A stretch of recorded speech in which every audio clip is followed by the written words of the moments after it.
Syrie, au moins 52 combattants pro-régime tués dans des frappes aériennes des membres des forces favorables au régime syrien, photographiés en novembre 2017 à la frontière irakienne, dans l'est du pays sur l'Euphrate, à Boukamal. Stringer, AFP. L'information a été confirmée de l'ONG Observatoire syrien des droits de l'homme, OSDH, au moins 52 combattants pro-régime dont 30 Irakiens et 16 Syriens ont été tués dans des frappes sur des positions de Damas dans la région d'Al-Ari, dans l'Est. L'agence officielle Sana attribue ces raids de la nuit dernière à la coalition emmenée par les États-Unis, mais cette dernière a démenti.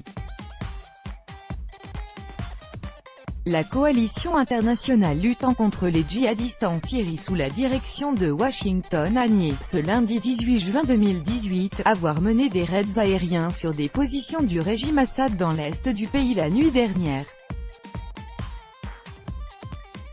Il n'y a pas eu de frappe de la part des forces américaines ou de la coalition dans cette zone, assure une source de la coalition auprès de l'agence France Presse. Ce raid est l'un des plus meurtriers frappant les forces de Damas jusqu'ici. Les faits ont eu lieu dans la région d'Al-Ari, au sud de la ville de Boukamal, près de la frontière irakienne, dans la province riche en pétrole de Deir ez-Zor. Les forces démocratiques syriennes FDS, soutenues par les États-Unis, ainsi que les forces gouvernementales syriennes appuyées par la Russie, y mènent des offensives distinctes contre le groupe État islamique EI. Parmi les victimes, 30 Irakiens selon l'OSDH. La coalition, si elle se dédouane, dit être au courant de l'existence de ces frappes et précise qu'elles ont tué et blessé plusieurs combattants de Kataeb Hezbollah. Il s'agit d'une milice chiite irakienne patronnée par la République islamique d'Iran, alliée à Damas. La force prise pour cible comprenait aussi des Iraniens, des Libanais et des Afghans, selon notre correspondant à Beyrouth, Paul Khalifeh. La région d'Al-Ari est le théâtre, depuis plusieurs jours, de violents combats entre les troupes pro-gouvernementales syriennes et des combattants du groupe État islamique.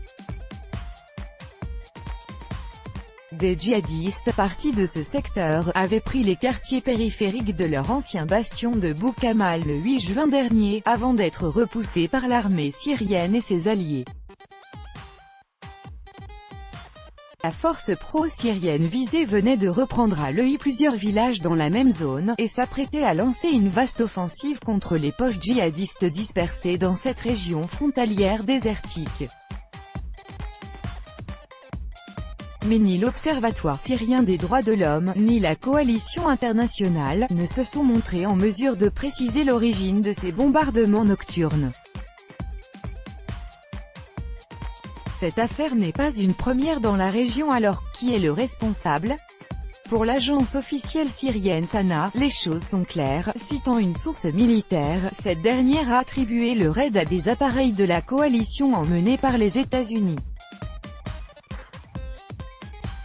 Et précise que les Américains, ce faisant, apportent une aide directe au groupe djihadiste. L'armée syrienne et ses alliés sont régulièrement pris pour cible dans l'est du pays par des raids qui ne sont presque jamais revendiqués. Dans cette région, les troupes loyales à Damas contrôlent les terres situées à l'ouest du fleuve Euphrate, qui traverse la province de Deir ez-Zor, quand les FDS se battent de leur côté pour expulser l'organisation EI de plusieurs villages sur la rive est, près de l'Irak.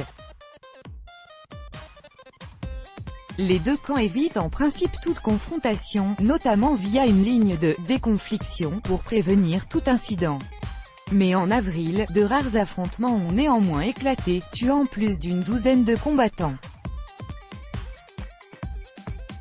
Par ailleurs, le 24 mai, 12 combattants favorables au régime Assad ont perdu la vie dans un autre raid aérien. L'OSDH et des médias d'État syriens avaient attribué l'attaque à la coalition. Le Pentagone avait démenti également. En février, en revanche, après une attaque de Damas contre les FDS, la coalition avait reconnu avoir tué 100 combattants pro-régime, dont 5 Russes selon Moscou, dans cette province. Et en septembre 2016, des positions militaires du régime avaient été bombardées aussi, plus de 60 soldats syriens tués. Cette fois, la coalition avait concédé avoir pris les forces du régime pour des djihadistes. L'organisation y a perdu l'essentiel des positions qu'elle avait obtenues depuis 2014 en Syrie et en Irak. Mais le groupe reste présent dans des zones désertiques transfrontalières, notamment dans cette province de Deir ez-Zor. Les frappes de la nuit dernière interviennent justement au lendemain de la reprise par les FDS de Dashicha, un village, un fief important situé dans le nord de la province de Hasakeh. À relire, plus de 920 000 déplacés en 2018 en Syrie, un record.